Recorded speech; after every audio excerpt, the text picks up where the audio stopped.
The top three things you need to learn German: a goal, your own motivation, your own reason to learn German.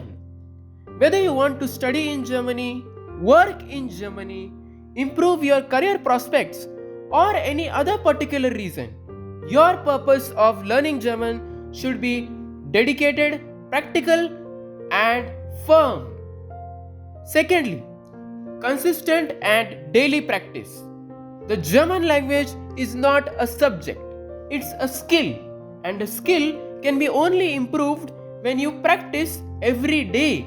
Just as the Germans say, practice makes perfect. Übung macht den Meister. And the third and most important thing, a structured learning process and the proper guidance.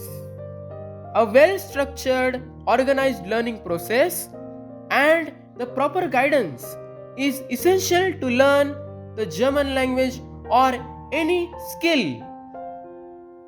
So, get ready to learn German.